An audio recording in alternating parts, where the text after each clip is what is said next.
at sa ating butihing pastor, kay Pastor Calmer and Sister Alma, for the support, mga kapatid, sa walang sawang suporta nila sa gawain na ito, mga kapatid. Praise God. Praise the Lord. So without further ado, mga kapatid, let us open our Bible in the book of Genesis. No? Muli, hiramin ko ng mga at least 30 minutes ang inyong mga tenga. I believe meron pong mensahe ang Diyos na inihanda sa atin sa mga oras na ito. Genesis chapter 3, verse 1 to 7. Ano? 1 to 7. All right. Genesis 3, verse 1 to 7. Verse 1. Now, meron ba tayo sa screen? Now the serpent was more subtle than any beast of the field, which the Lord God had made. And he said unto the woman, God said, you shall not eat of every tree of the garden. Verse 2, and the woman said unto the serpent, we may eat of the fruit of the trees of the garden, but of the fruit of the tree which is in the midst of the garden, God had said, ye shall not eat of it, neither shall you touch it, lest you die. And the serpent said unto the woman, you shall not surely die. For God that know that in the day thereof, then your eyes shall be opened, and you shall be as gods, knowing good and evil.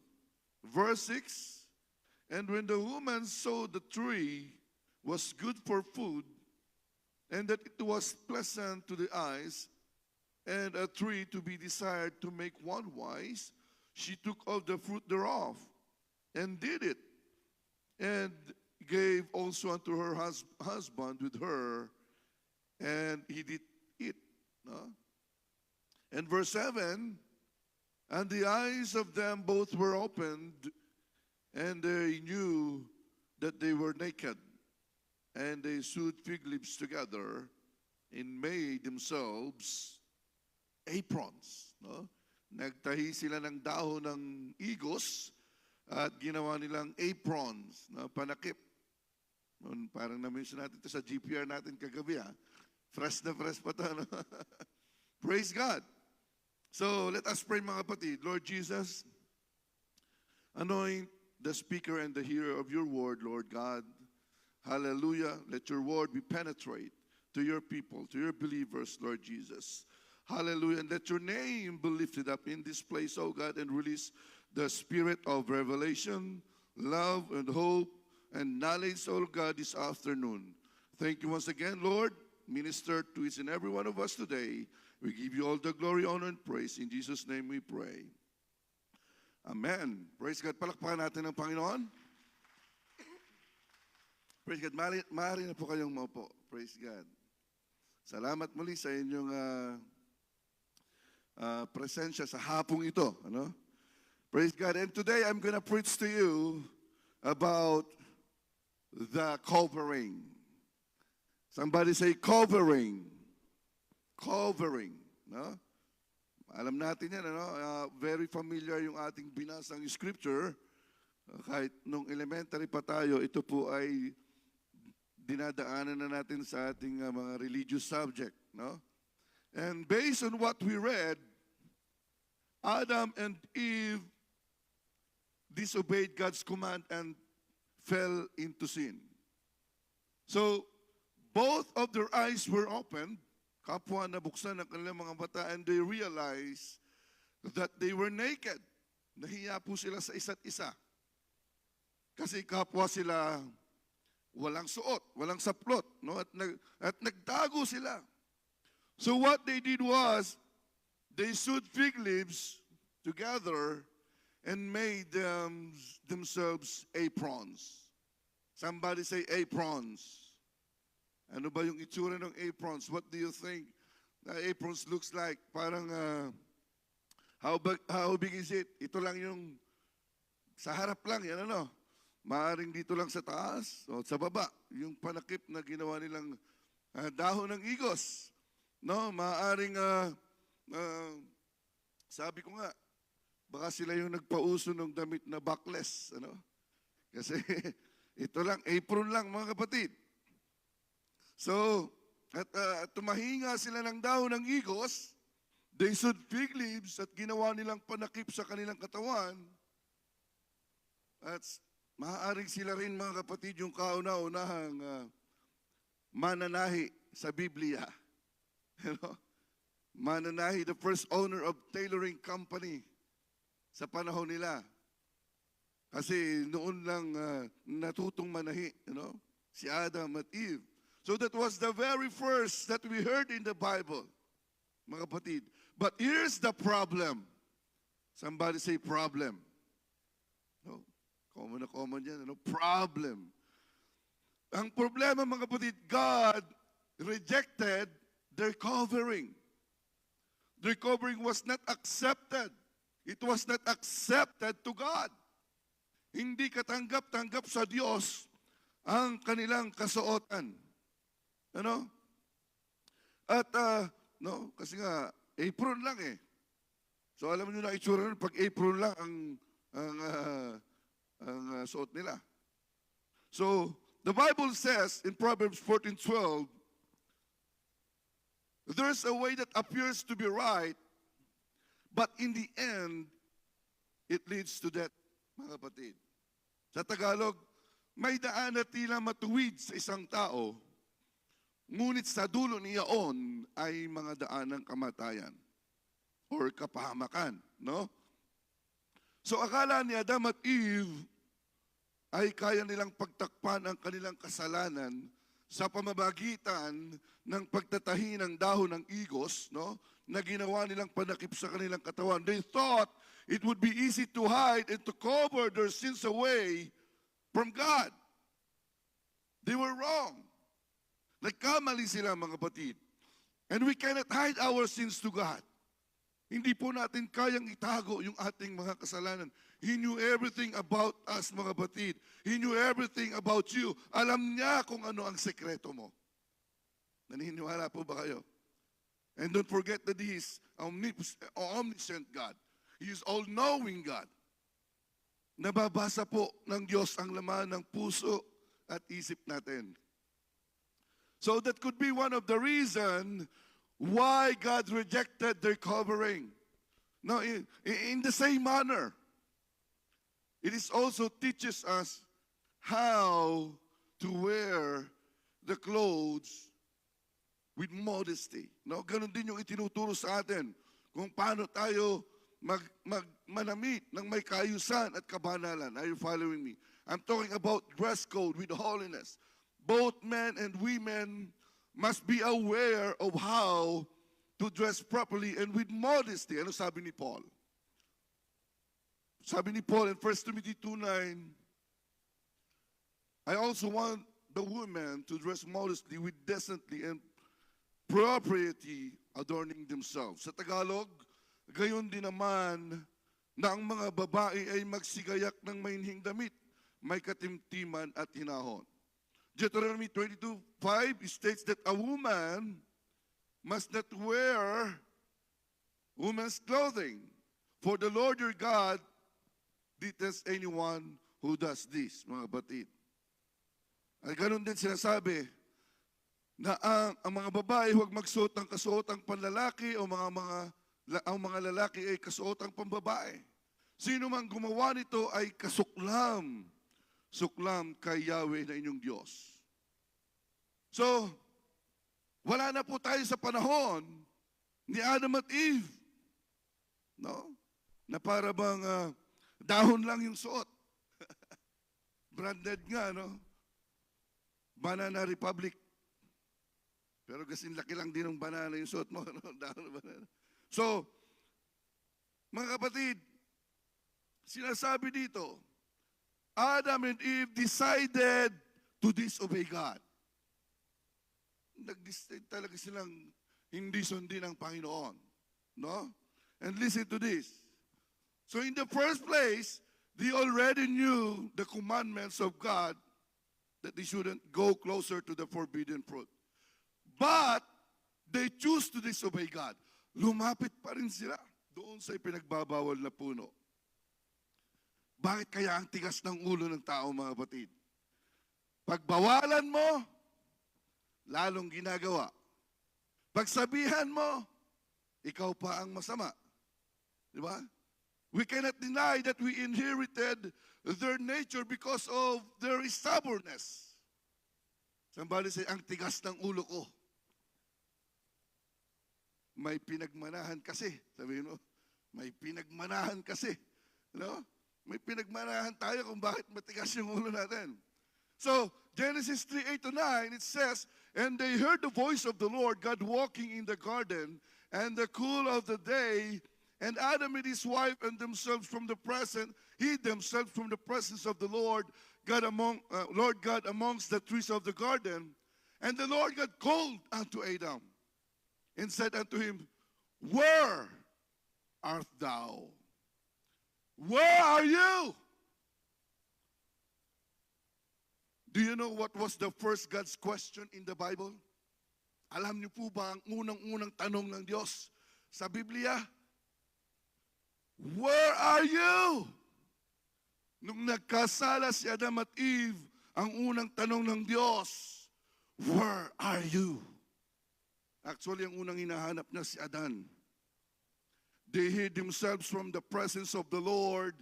God was asking them, where are you? Adam and Eve, where are you guys? God was searching for them. But that didn't mean He didn't know where they were. Alam ng Diyos kung nasaan sila. Ano mga kapatid? Hindi ibig sabihin na hinahanap ng Diyos, hindi niya alam kung nasaan sila. Ano? He calls them, but that doesn't mean He didn't know what they did. Of course, God knew, mga kapatid, what they have done. Wala po tayong maitatago sa Diyos. Ang lahat po ng bagay ay hayag sa Kanya. Amen. Listen, brothers and sisters, mga kapatid. Why do you think God seeking out Adam first? Bakit kaya ang unang hinanap ng Diyos ay si Adan? Pwede naman si Eva. But makita natin sa scripture, ang hinahanap niya ay si Adam. Where are you, Adam? Nasaan ka, Adan? No? So it is because of his covenantal accountability. In other words, si Adam ang accountable kasi siya ang haligi ng tahanan. Dahil siya ang kausap ni God at inutusan na huwag kumain ng ipinagbabawal na bunga. Another reason was God created the man first. Si Adan ang unang nilikha and gave him the original commandment not to eat from the tree. And Adam became the primary point of contact for the law. So Adam was tasked with protecting and leading his household. He was held accountable to provide a confession for the actions of his family. God calling for Adam directly acknowledges this role. In other words, ang mga tatay po. Kamay ng mga tatay, tayong mga tatay. No? Tayong mga tatay ay may malaking responsibility at accountability sa loob ng pamilya. No? Praise God. Mga tatay, pakinggan natin to. Mga brothers, it is an honor that God has given us the authority over our family. Malaki po ang role natin sa loob ng tahanan. As a father, we must be a role model to our family. No? Kapag kasama po natin or kasama pa natin ang ating mga anak sa isang bubong, accountable po tayo sa kanila. Kapag ang mga anak natin ay lumaki na at walang takot sa Diyos at di natin sila inilalapit sa Diyos, tayong mga tatay ang hahanapin ng Diyos. Where are you? Where are you, brother? Bakit lumaking suwail ang anak mo? Bakit lumaking walang respeto ang anak mo? Bakit lumaking walang takot sa Diyos ang anak mo? Sa mga mag-aasawa pa lang. Father, no? Sa mga magiging tatay pa lang. So may kita na natin yung responsibility. Tayo ang hahanapin ng Diyos. You know what? Upbringing is a big factor in their behavior. Malaking factor po ang pagpapalaki ng parents sa kanilang mga anak, no? Sa asal, behavior ng ating mga anak. Tayong mga tatay ang magdadala sa kanila palapit sa Diyos. Turuan po natin sila sa mga spiritual na bagay. Alam niyo po, kung hindi natin sila tuturuan, sino magtuturo sa kanila? Yung mga worldly friends nila, ang magtuturo sa kanila ng mga makamundong bagay. Sila yung magtuturo. Mga kapatid, do you agree with me? Amen. Sila po yung magtuturo. I repeat it again. We need to teach our children about spiritual thing. Notice it, mga kapatid. Sino po ang nagturo kay Abel at kay Cain na maghandog, mag-alay sa Diyos? Walang iba kundi ang parents nila. Si Adam at Eve. Sila ang nagturo kay Abel at kay Cain na maghandog sa Diyos. So, parents, turuan natin sila sa mga spiritual na bagay. Turuan natin silang manalangin habang maliit pa. Turuan natin silang mag-lead ng mga short prayer, no? Para masanay sila, mga kapatid. Turuan natin silang magbigay sa Panginoon. Ipanawa natin sa kanila ang giving is a type of worship. So kung lumaki na sila at madamot pa rin sa Panginoon, sila na ang accountable doon. At hindi ng mga parents. Kung ang mga bata lumaki na at sila tinuturuan na paano tayo magbigay para sa Panginoon, it's type of worship, at hindi pa rin sila sumusunod, parang si Abel, para si Cain, di ba? Dugyot yung binibigay niya sa Panginoon. Hindi natutong magbigay. So turuan natin silang dumalo sa mga gawain para sa Panginoon.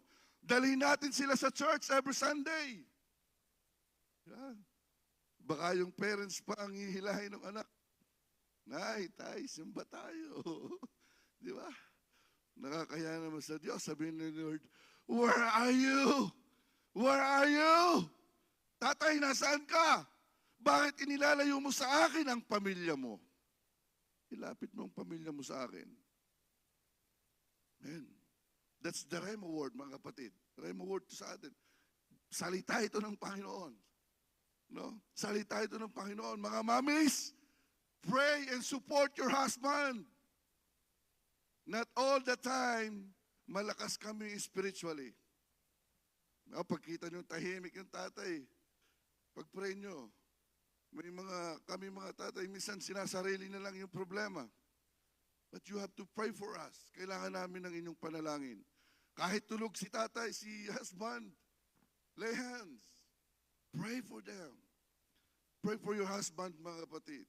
Hallelujah. So, listen to this, mga kapatid. When Adam and Eve made a mistake, God didn't punish them immediately. Nagtanong muna siya. He was trying to come closer to them, but they were hiding from God. Did you see how God gives grace to them, mga kapatid? He wants to come closer to us, but every time we sin, we run away from God's presence. Tayo po yung lumalayo sa presensya ng Diyos. Ang Diyos gustong lumapit sa atin, kahit nagkakasala tayo, pero ang tao ang lumalayo sa Kanya, mga kapatid. And every time na nagkakasala tayo, sabi ko nga, hindi po ang Diyos ang lumalayo sa atin. Tayo ang lumalayo sa Diyos. Alam mo bang palagi kang hinahanap ng Diyos? God is searching you. Where are you? Where are you, my son? Where are you, my daughter? Tapos ikaw naman tago ka ng tago sa presensya ng Diyos. Where are you, my son? Bumalik ka na dito. Sabi mo naman, ayaw ko sa church. Makasalanan ako. Diba? Sabi mo, makasalanan ako. Hindi ako karapat-dapat. Instead na magsimba, manalangin at humingi ng tawad sa Diyos, tumakas ka palayo. Tumatakas ka palayo. Instead of asking for forgiveness, you distance yourself from His presence. So anong naging resulta? As a result of sin, of their sins, mga kapatid, of their conscience was awakened. Nabuksan ang kanilang kamalayan. Adam and immediately tried to cover up their sin. And they tried to hide. Tandaan po natin mga kapatid, sin always creates guilt and destroys our relationship with God. Ang kasalanan ang madalas sumisira ng ating relasyon sa Diyos. And once again, hindi natin kayang pagtakpan ang ating mga kasalanan. Naniniwala po ba kayo? Hindi po natin kayang pagtakpan ng ating mga kasalanan. So ano kailangan natin? So what do we need? We need a Savior. Somebody say, we need a Savior. Kailangan po natin ng tagapagligtas. Is there anybody here who doesn't need a Savior? Sino sa inyo ang hindi na kailangan ng tagapagligtas? Mga kapatid, kahit hindi na magsimba, kahit hindi na manalangin at magpuri sa Diyos, ay kaya ko namang iligtas ang sarili ko. Kaya niyo ba mga kapatid? I don't think so. I believe walang magsasabi na kaya nyo iligtas ang inyong sarili mga kapatid. Every one of us needs a Savior. Kailangan po natin ng tagapagligtas. Salvation from sin can only come from God's way. Perfect yung mga naka-GPR kagabi. Nasagutan nila yun, you know? Salvation from sin can only come from God's way. Ang kaligtasan mula sa kasalanan ay magmumula sa kaparaanan po ng Diyos. Hindi po kayang iligtas ng sino man ang kanyang sarili. Hindi ko kayang iligtas mula sa kasalanan ang asawa ko, ang anak ko, ang parents ko, ang mga kaibigan ko. Mga kapatid, ang tanging magagawa ko lang ay gabayan sila, akayin sila palapit sa Diyos. Lahat tayo ay nangangailangan ng tagapagligtas. Somebody say amen. Amen. We can be saved only through our Lord Jesus Christ. So God killed an animal in the place of Adam and Eve, and God used the animal's skin to make clothing for them.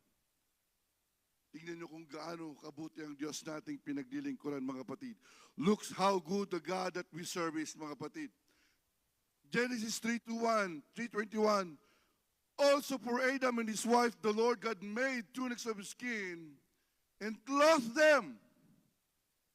Nagkasala na nga si Adam at Eve, pero dinamitan pa rin sila ng Diyos. God rejected the aprons they're covering kasi nga, hindi yun na ayon sa kagustuhan ng Diyos. Kaya nagpatay ang Diyos ng hayop at ang balat nito ang ginawang damit at ibinihis kay Adam at Eve, binihis sa kanila. But the sad thing was, ano yung nakakalungkot dyan mga kapatid? God never heard any single word from them. They never say sorry or thank you, Lord. Forgive me, Lord. Forgive us, Lord, for what we have done. No, pagkatapos na sila ay magkasala, mga kapatid, ano nangyari? Pumasok ang kasalanan sa tao. Mahirap na para sa kanila ang magpakumbaba. Mahirap na mga kapatid. There are three common elements of roots of sin entered to the humanity. The world, the devil, and the flesh are always trying to lure us through the three common elements of sin. Ano yun mga kapatid? Lust of the eyes, lust of the flesh, and pride of life. Hallelujah. 1 John 2:16. The lust of the flesh. Ano sinasabi dyan? Craving physical pleasure, gratifying the senses, or giving into sinful human desires. Hallelujah. Mas nananaig na sa tao ang pagnanasa ng laman. The lust of the eyes. the craving to possess everything we see, covetousness, or relying on material things rather than God. Mas lamang na ang mga material na bagay kaysa mga bagay na ukol sa Diyos. The pride of life, arrogance, boasting about achievements or possessions, and living as do you are self-sufficient rather than dependent on God. No? Naging mayabang. Naging mayabang sa mga nakamit sa kanyang buhay.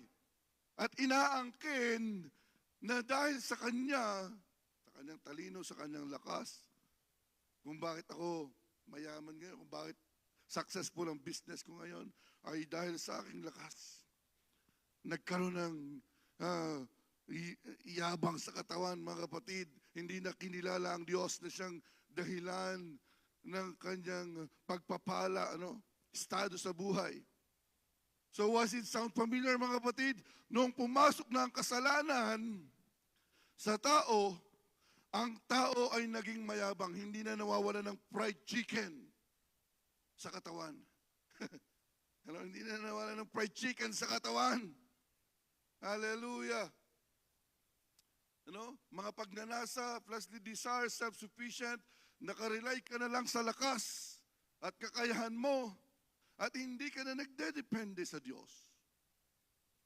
And we admit it or not, mga kapatid, some of us or most of us, alam natin na nahihirapan tayong magsabi ng sorry, forgive me. Nag-sorry ka nga, pero mabigat ang loob mo. Diba? Lalo na sa mag-asawa. Hinihintay mo mag-sorry, pero dahil sa pride, 1 linggo na kayo, hindi pa kayo nag-iimikan. Pride. Ego. Masagi, mga kapatid. Yung anak mo na marunong pa sa parents, hindi marunong mag-sorry. Kapag pinagalitan at sinabihan, alam na kung anong reason. They already know how to play the blame game. They will find someone to blame. Di ba? They will find a way to escape. They avoid corrections. Because of what? Because of pride. No, it's not my fault. It's her fault. Nagtuturuan para wag lang mapagalitan. So Adam and Eve did not want to take personal responsibility for their sin. So ano ginawa nila? They blame game. Tanda na kagabi, they blame game. Nagturuan sila. Kasi sabi ng Panginoon kay Adam, ito kasi sabi ni Adam, ito kasi si babae na binigay mo. Diba? Siya ang nagbigay sa akin ng prutas para kainin ko. Si babae naman tinuro niya, si serpent kasi, tinukso niya ako. Diba? Umpisa pa lang meron ng blame game. Kaya hindi natin maalis yan sa loob ng tahanan. Pag pinagalitan mo yung anak mo, si kuya, hindi, si ate, si bunso, hindi, si tatay kaya. Bumalik din doon sa tatay. Yung tatay, pinapagalitan ng tatay, bumalik din sa kanya yung kasalanan, mga kapatid, na siya palang dahilan. Adam and Eve did not want to take personal responsibility. Ano sabi ng Genesis 3:12-13? Yung sinabi ko nga kanina, the woman whom you gave to be with me, she gave me of the tree, and I ate. And the Lord God said to the woman, what is that you have done? The woman said, the serpent deceived me, and I ate. So sa halip na mag-sorry at humingi ng tawad, they played the blame game. Nagturoon sila kung sino ang may kasalanan. They decided to disobey God. So ano nangyari sa kanila? They both died spiritually. Genesis 3:8. After they ate the forbidden fruit, they were automatically dead. Patay sila agad. Dead spiritually, mga kapatid. Hiding themselves from the presence of God symbolize death, mga kapatid. Ang paglayo nila sa presensya ng Diyos ay ang pagkamatay din nila spiritually. Listen to this, mga kapatid. The first Adam. Sinong first Adam nga? The first Adam was died. And the second Adam came. Para ano tayo, mga kapatid? Para tayo ay iligtas. But because of His love, mercy, and grace, one of the reasons why our Lord Jesus Christ emphasizes the necessity and the essentiality of being born again. That is, born again is that we are spiritually dead.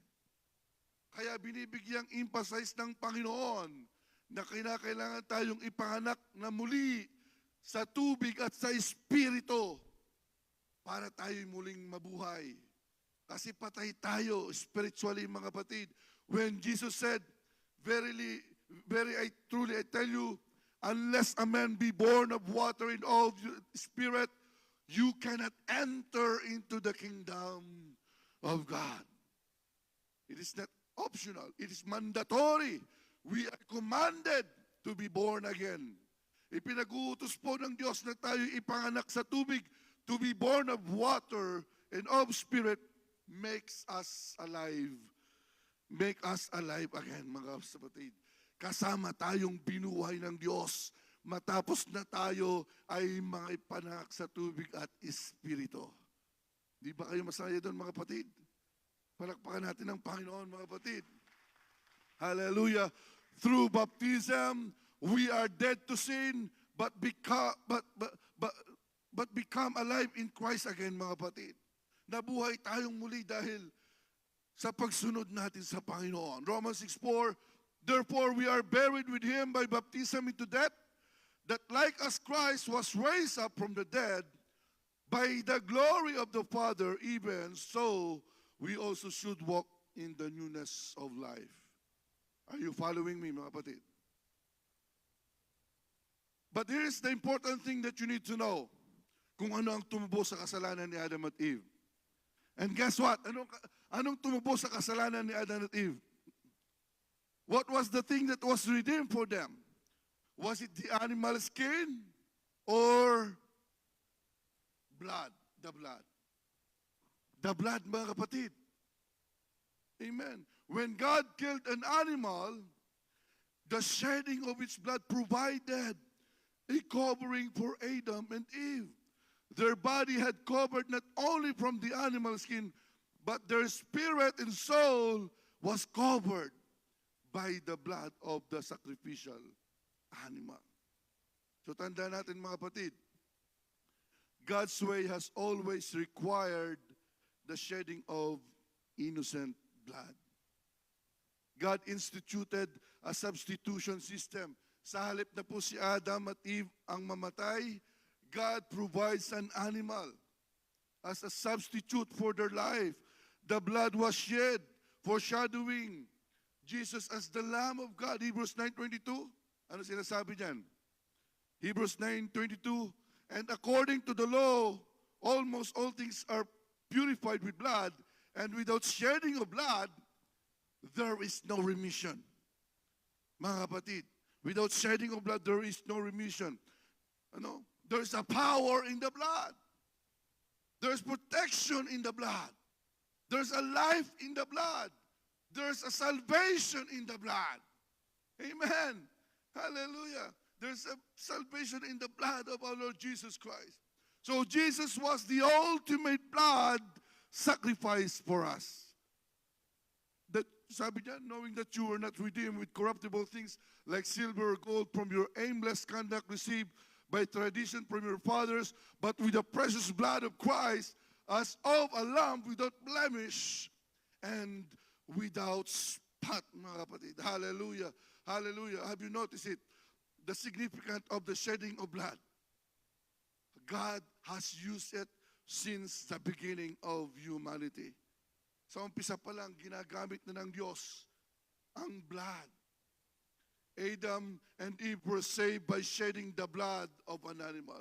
God saved the Israelites by instructing them to apply the blood to their doorpost, mga kapatid, during Passover. The high priest used the blood in the tabernacle every day of atonement. And today, ano yung nagligtas sa atin? We are saved by the blood of Jesus Christ, mga kapatid. We are covered by the blood of Jesus Christ. Hallelujah. His blood is our covering. Yun yung ating covering, mga kapatid. Ang dugo ng Panginoong Jesucristo. The enemy cannot touch you. The sicknesses will be cured. Sinners will be cleansed. Mga kapatid, Satan will run away when you are covered by the blood of Jesus Christ. Hallelujah. Mga kapatid, 2,000 years ago, He died on the cross. He shed the blood for us. People believe that after He died on the cross, we were automatically saved.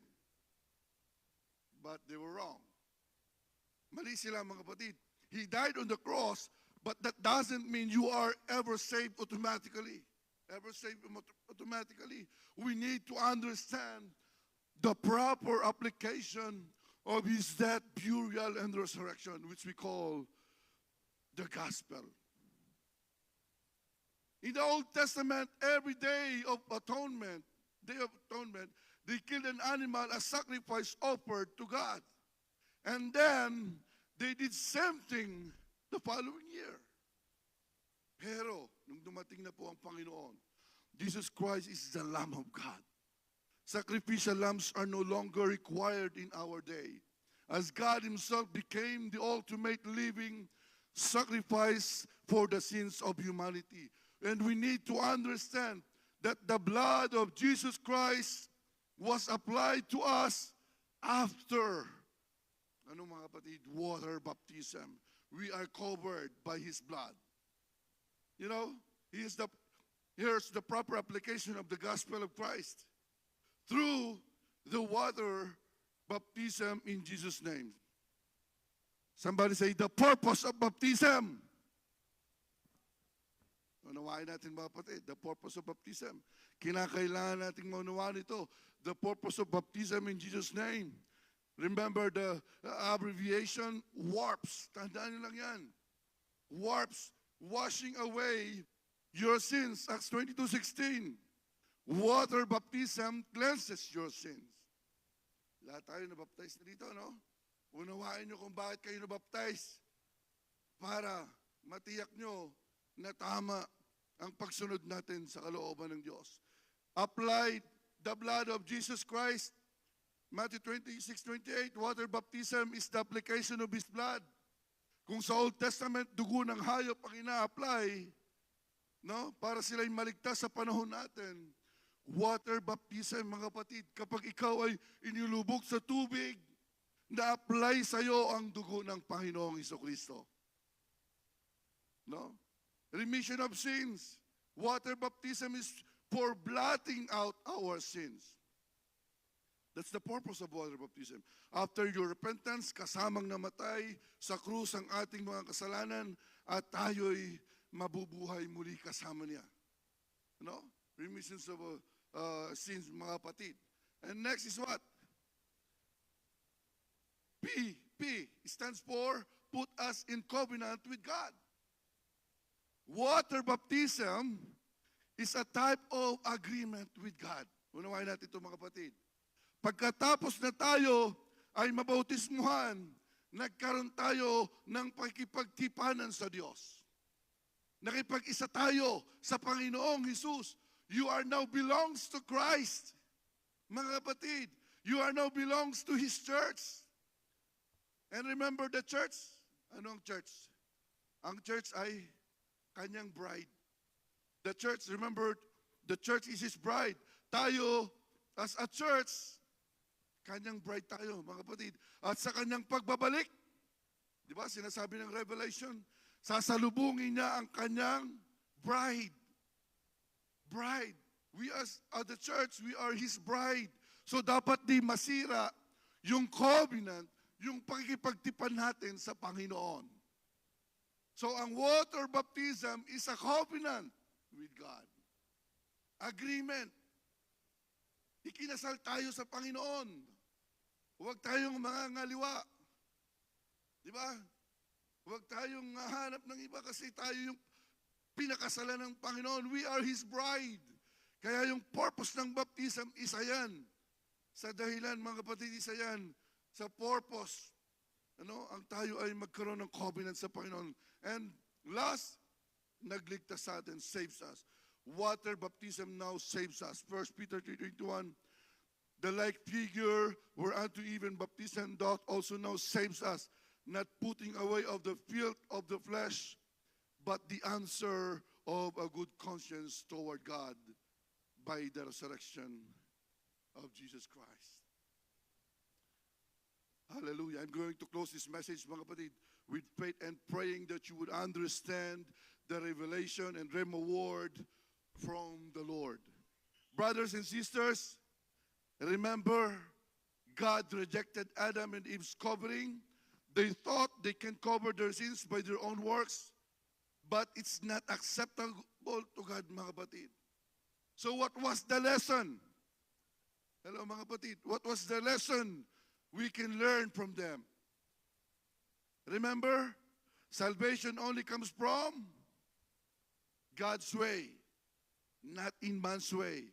And today, only the blood of Jesus Christ, our perfect and acceptable covering before God.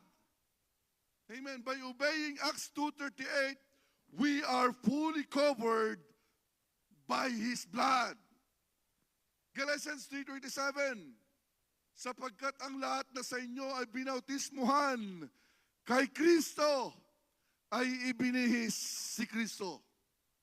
So after mong mabautismuhan kay Kristo, anong damit ang suot mo ngayon? Hindi na fig leaves at hindi na rin balat ng hayop ang suot mo ngayon, kundi ang Panginoong Hesus ang suot-suot mo ngayon sa mga oras na to. Amen. Are we glad? Are we grateful, mga kapatid, today? Hallelujah. If you are grateful, give your best worship unto Jesus. Shall we stand? Hallelujah. Hallelujah. Hallelujah. Praise God. Praise God. Hallelujah. Hindi na po balat ng hayop. Hindi na po hindi na po dahon ng igos ang covering natin. Ang suot-suot natin matapos na tayo ay mabautismuhan sa tubig sa pangalan ng Panginoong Jesucristo. Ang suot-suot mo ngayong kapatid ay ang Panginoon. Huwag mong sirain ang covenant mo sa Panginoon. Amen. Tayo ang babalikan ng Panginoon sa huling araw. He will come for His church, mga kapatid. We are His bride, mga kapatid. The altar is open. Malaya tayong lumapit sa presensya ng Diyos. Hallelujah. Pwede tayong magnalangin, magpasalamat sa Diyos sa kaligtasan na ating natanggap. God expected you, mga kapatid, sa mga oras na to